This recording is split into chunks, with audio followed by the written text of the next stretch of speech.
Robert's going to show how he makes the smoked pulled pork. Alright, so we've got a probably, I'd say 8-pound Boston butt pork roast here. It's bone in. Use the bone in ones. If you use the ones that are boneless, it works fine. They're smaller. You can buy them individually packaged that way. We buy these, generally they'll come in a 2-pack, so the package is like anywhere from 16 to 20 pounds. And we generally get these when they go on sale. We'll get them pretty cheap, around like $1.50 or so? Oh no, it's less than that. Usually around 80 cents to $1.25 a pound, something like that. But we'll buy the big package, we'll split them up and put them in the freezer, and we'll buy as many as we can whenever they have them on sale, because they usually only put them on sale 2-3 times a year maximum. And Carrie's found that you can buy these 2-gallon bags and they fit good. You can see a gallon bag, it won't quite fit in that. You can't get the bag sealed. But Carrie found these 2-gallon bags, which they work great for that. So we're gonna unpack all this. Whenever we froze these to begin with, all we had were these gallon bags. And it worked for some of them. Yeah, it worked for some of them, but for the most part, it didn't work. But use the bone-in ones. If you use the smaller ones, what I've found, the ones without the bone, because usually the bone runs right through the middle of this piece of meat. So we set it up on its side here. You can see the bone runs right through here. And what'll happen is, at the grocery store, they'll cut off this piece. Sometimes the bone's a little bit shorter, it's a little more over here. They'll cut off this piece and they'll sell this as a boneless pork roast. Those are fine to use, but your meat is so much more tender and so much more juicy if you buy the ones with the bone in them. So we got our 2 favorite barbecue rubs here. The dog is behind us. He wanting the meat. Wants this big piece of meat. So we've got one that's ours that we make, and then we've got one that we buy, and we're going to season this. We're 24 hours before we're going to smoke. A lot of people just put their seasoning on and go straight to the smoker. What I've found is if we season everything really heavily and then let it sit overnight and then smoke it the next day, the flavor is so much better. So that's what we're going to do. Alright, go ahead. And we're not going to have exact measurements on seasoning. That's why we're making the video. So you want to liberally cover it. It's like making, I had someone tell me one time, when you're making a pineapple upside down cake and you put the brown sugar in, that's good. Put the brown sugar in. When you think you've put enough, put more, and then you're good. So, I know this seems like a lot of seasoning, but this is a huge piece of meat. And as you're cooking it, the juices are coming out of it. It's washing some of the seasoning off. So you got to account for all that. Plus, when we shred all this up, the seasoning is all on the outside, and as you mix it, all this little bit gets mixed in with a little bit from the middle, so the seasoning evens out. So we're going to season it really heavily. Go ahead and switch to the other one before I flip it over. Sorry. But put your seasoning on really heavy. When you think you've got enough, put more, and you won't regret it.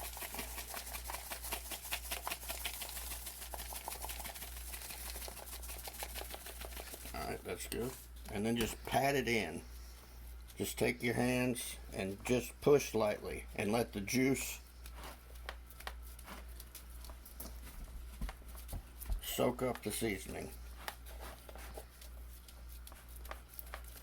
And we're going to do this on all sides.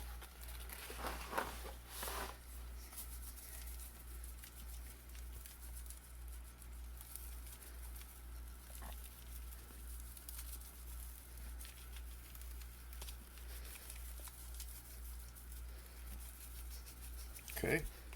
I'll go ahead and add the other one. I'll pat them in at the same time. The gnat.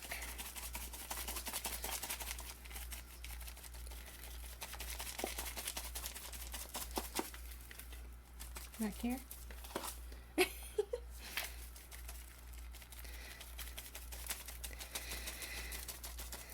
Good? That's More. good. Okay. So we're gonna pat this in.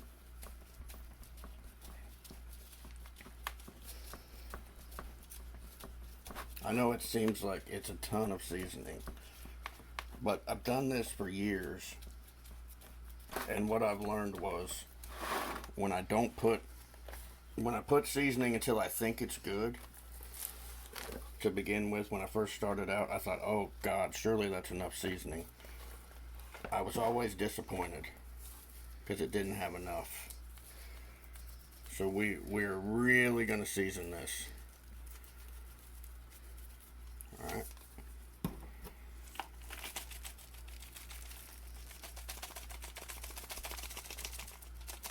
And you just have to experiment with barbecue rubs until you find a good one. There's so many of them out there. We found the one that we buy. We found the one that's our favorite. Plus we made our own. We're not quite sure if we're going to release that recipe or not. Maybe we will in the future.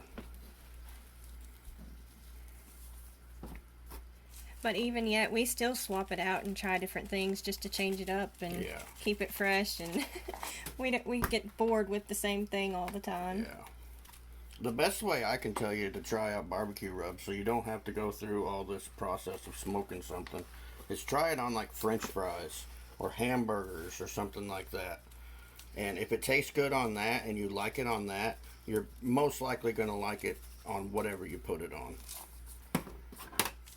But that's a cheaper and easier and quicker option to try out a barbecue rub. Unless you're experienced enough that you know what it's going to taste like when you're done. Because if you are, you can literally just taste the seasoning and know right off the bat if it's going to be good on what you're cooking. So just pat that seasoning in real good. Don't worry if you get, like, see there's a bunch of seasoning down in here in the bottom. Don't worry about that. As this meat sits, the juices will come out of it some. I'll just use some of this down here to season this in. As it sits, the juices will come out of it some, and it'll kind of make its own brine. And it'll be sitting there in that brine. Because we're going to let this sit for 24 hours in the fridge, seasoned like this. Alright, so that's all good. We're going to sit it down, fat side up. You want your fat cap on top. That way when it makes its brine, the meat on the bottom is going to be sitting there in that brine. And it's just soaking up flavor. So we're going to let this sit for 24 hours in the fridge. We'll come back and we'll redo this seasoning. We will season this again. The meat will be all wet because it drew I can't say that word. Drew? It had drawn out some of the moisture. So we'll re-season it again just before we put it in the smoker. So we'll see y'all tomorrow when we put this thing in the smoker. Hey y'all, we're back. It's been 36 hours. This has been sitting in the refrigerator, marinating. We're going to season it again real quick, and then we're going to put it out on the smoker. I'll show you what it looks like after it's sat.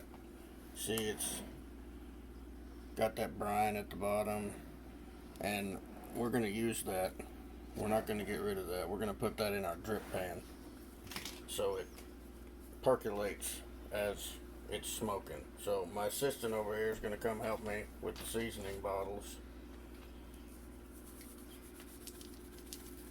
They're all nice and heavy. Alright, grab the other one.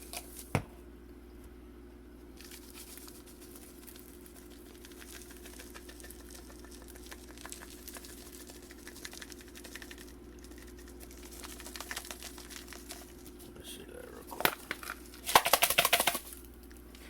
got brown sugar in it and it clumps sometimes. I haven't touched it yet, so it's fine. I'll do this round. Alright, so we're going to flip it over. Well, I guess I got to pat it down first. Give it a little pat. So it sticks really nicely. And we're going to flip it over. See what the underside looks like. See how seasoned it is. Now don't worry, this is not too much seasoning. I know it looks like a lot, because it is a lot, but it needs a lot.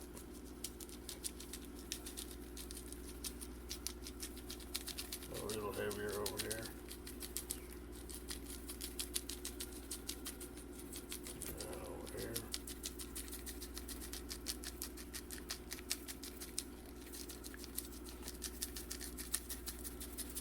Alright, go ahead and grab the other one.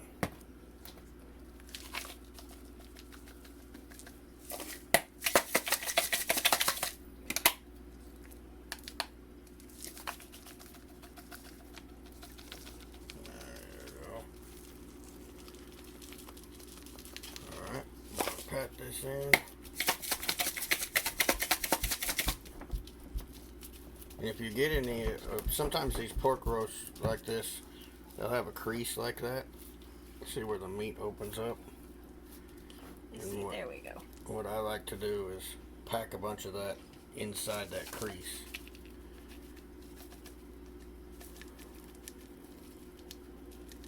There you go. Just get it all done in there. Pack it in there. Good job, that's good. Alright. And we'll season the other sides.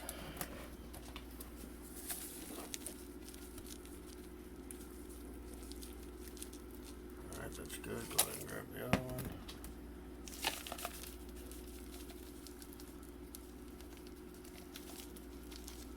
Alright.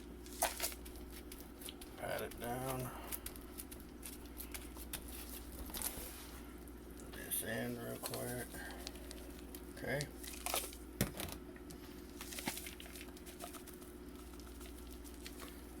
Alright. Pat it. Now to this side. Open up the creases really good. Alright.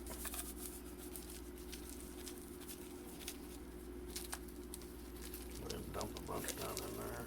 There you go. Alright, now grab the other one.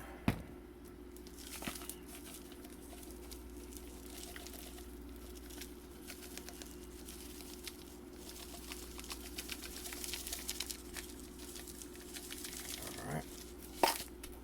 Get that all packed on there real good. Alright. So we're ready to go out to the smoker. I'll take these gloves off. I'll get some new ones. So we're going to smoke, or this piece of meat is going to be, we're not going to smoke it for 18 hours, but this piece of meat is going to be in the smoker for 18 hours. We're going to smoke it for about 12 hours. And then we're going to pull it off, wrap it in foil, and then let it sit in the smoker for another 4 hours. And it'll be fall off the bone, melt in your mouth tender. So we got the meat ready.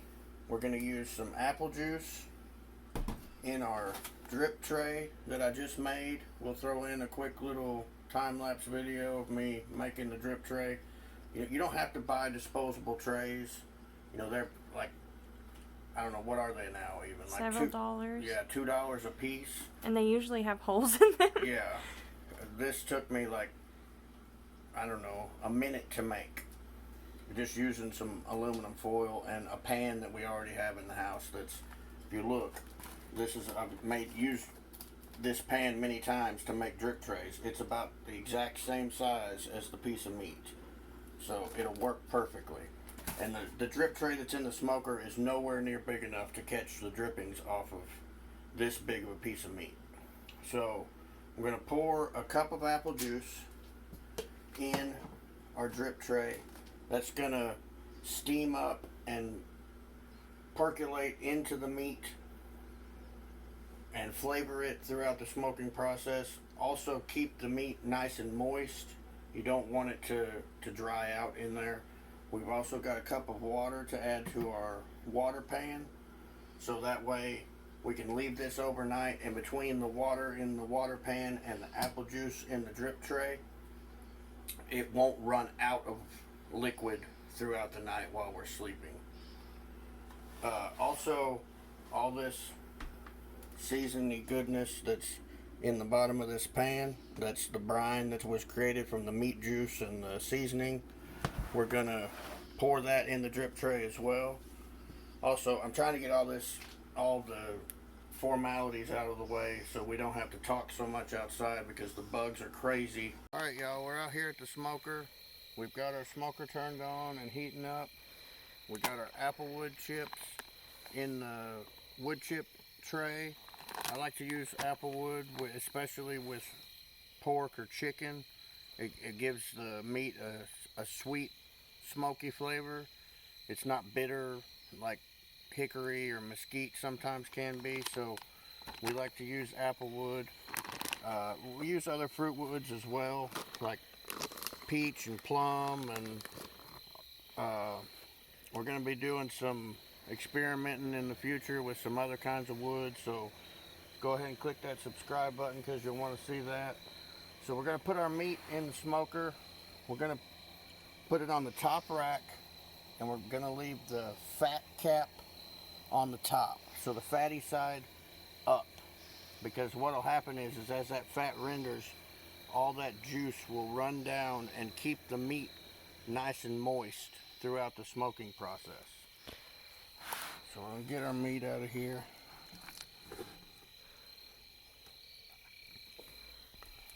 I'll put it right here on the top rack. Make sure it's not touching the sides. Right in the center of the rack as best as you can get it. Then we're going to take all this out of our bowl. And we're going to put it in our drip tray. Can't see it very well. There we go. Alright, go ahead and pour about half of that apple juice in there. Here's some apple juice. We're going to put that in our drip tray to keep that moisture up throughout the night while we're sleeping.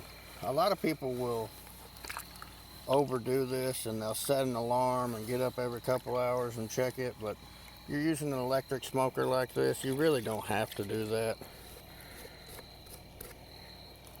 Your smoker, if it's well seasoned and well used, it's got enough smoke that it can smoke on its own without any wood chips for a couple hours anyway. So we're going to slide our drip tray part way in and grab that rest of that apple juice and pour that in there. And this will flavor the meat, give it more of a sweetness, and it also keeps it moist throughout the smoking process. We'll get that as best we can right underneath. Another reason I like to make my own drip trays is I can kind of shape and mold them to fit exactly the way I want to.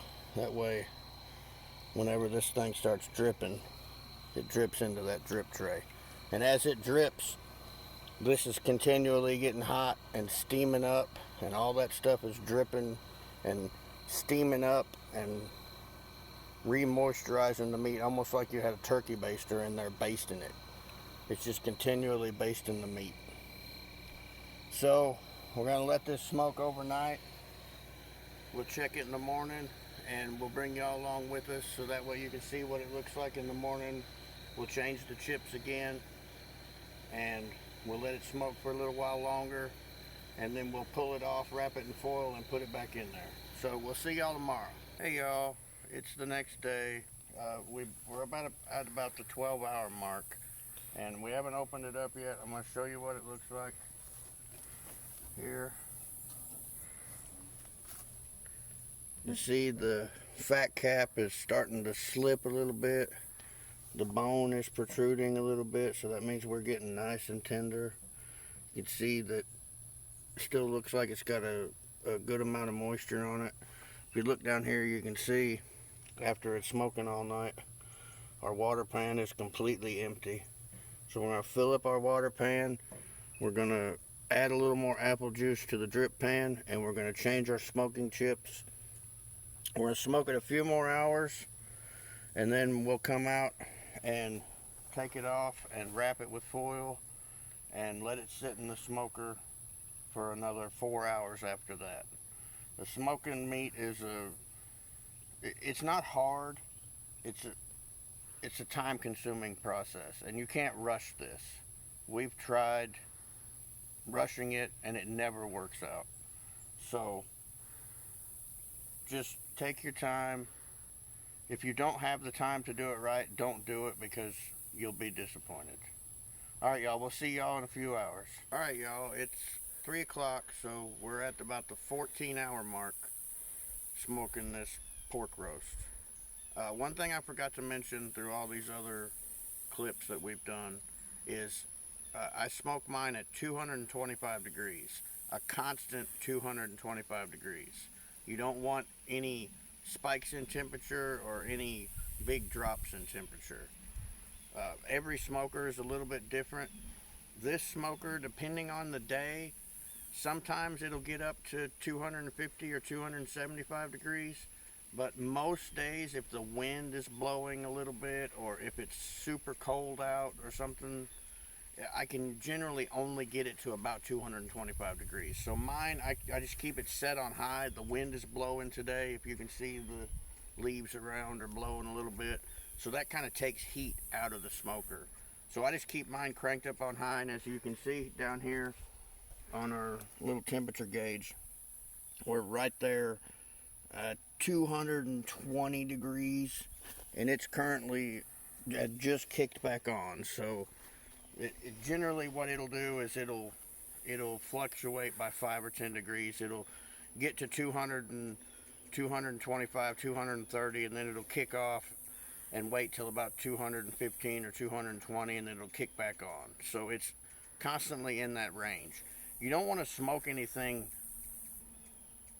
as far as big pieces of meat. You don't want to smoke anything any higher than 225 degrees. I've tried that in the past, cranking the heat up and trying to get a lot of smoke into something really quick. And even with pork roast, I've even tried, and this is kind of sacrilege among barbecue people or smoking people, I've even tried sticking a pork roast in here, cranking it as high as I can get it, changing the chips really often so I got a lot of smoke going, and smoking it for 5 or 6 hours, and then taking it inside and throwing it in the Instant Pot to finish it. It's okay, but it's not the same. So what we're going to do now, we're at the 14-hour mark.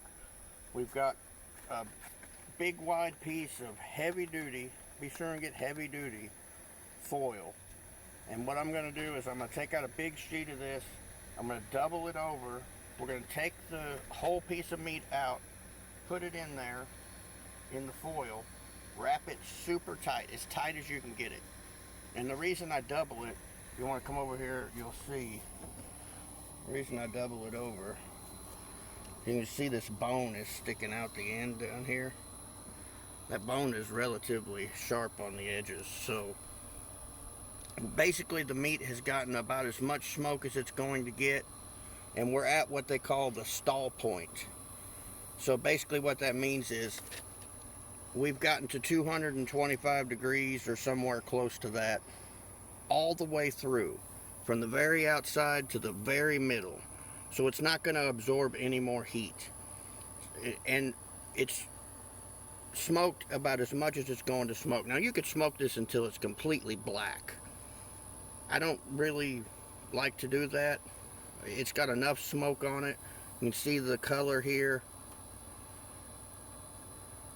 So we're going to stop the smoking process, but we're going to continue the slow cooking process. And what that'll do is that'll make the meat super tender, fall off the bone, melt in your mouth, delicious. So we got our foil here.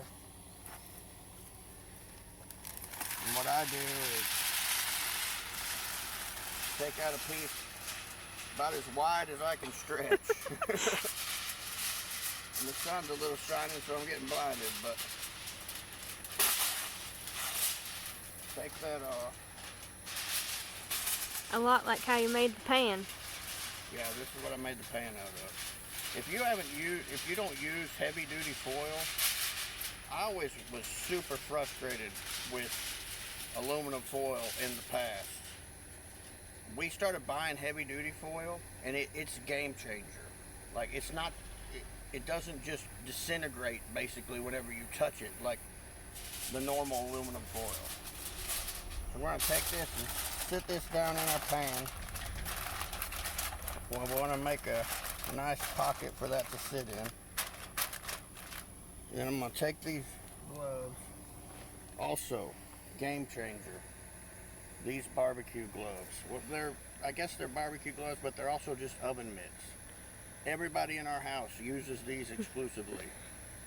They're so easy. And you watch, this meat is over 200 degrees. And I'm going to reach in here and pick it up. And you have dexterity too, because I can move my fingers. A lot of barbecue gloves are really stiff.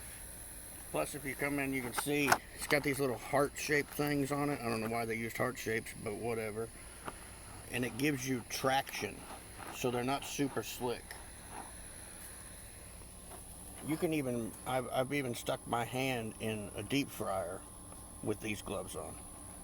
Probably shouldn't recommend that. No, I don't recommend it, but I have. So we're going to pick this thing up, cradle it as best we can. Bring it over here. Tuck it in the pan. Slide these gloves off. And they're super easy to wash, those gloves too. Just wear them and... Yeah, basically what I do is I just put them on my hands, just like I'm going to use them. I have somebody squirt soap on there, I put them under the water, and just wash them like I'm washing my hands. So we're going to tuck this thing in. We want to do it as tight as we can get it.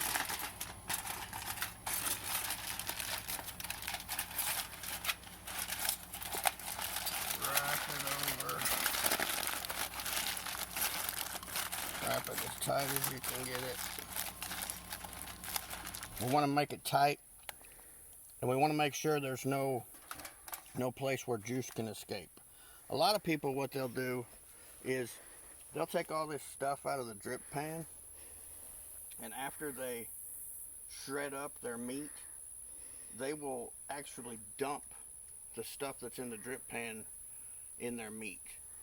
Now, there is a lot of flavor in there, but there's also a lot of grease and oil in there, and I don't like greasy food so much, so I don't do that. I let all the fat render off as much as possible. Then I wrap it like this, and you'll see whenever I open this up later that it will create more juice. But it's all clear, like meat juice. It's not fat oil. So some people like to do that. I personally don't. My stomach doesn't like a lot of greasy stuff, so even when I shred this up, and a lot of people will hate me for this, but I'm not a fat person. Like my great-grandmother, I remember when I was like 5 years old, we were sitting down at the table eating a ham for Christmas, and there was a big, on the side of the ham, just fat. I mean thick, probably an inch thick, went all the way around half the side of the ham. She sliced that off and just sat down and ate that fat. I can't do that. My dad could do that. My dad, I don't even like chicken skin a whole lot, so I'm a little particular the way I make mine. But that's a good thing about making your stuff at home. You can make it the way you want to. You don't have to do it the exact way that I do it. Figure out what works best for you. So we got our roast here, all wrapped up nice and tight, no holes anywhere. You want to check and make sure, because all that is going to sit there and cook in its own juice for the next 4 hours. So we're going to sit it back in here, tuck it in the smoker there, and in 4 hours we'll be at the 18-hour mark. And by the way, keep it at the same temperature, 225 degrees, and in 4 hours it'll be ready to go, and we'll show you what it looks like then. Hey y'all, we're at a little past the 18-hour mark, and we're ready to pull our pork roast off. There ain't a whole lot to see. It's all wrapped up just like we left it, but we're gonna... Ooh, that sucker's hot. Can you make it okay? Do you need me to hold the pan down below? I just have to be quick. Okay, here, I can hold the pan down below here. Right. Hopefully. You might have to help me. Oh, it's heavy! Got it! I should have brought my fancy barbecue gloves out, but I didn't do it. Okay, that was funny. I bet that was hilarious. So, what we're gonna do now is we're gonna let this rest for about an hour. And this thing is 225 degrees through and through, so it is really hot. And letting it rest will let it reabsorb some of the juices. And I'll do a time lapse and show you how I shred it all up and get it all ready to put on sandwiches, and we'll show you a picture of it on the buns. Carrie's pretzel buns. If you haven't checked out that video, you should. If you want to check out the chicken, we smoked that today too. There's be a video out on that. Not sure if it's before or after this one.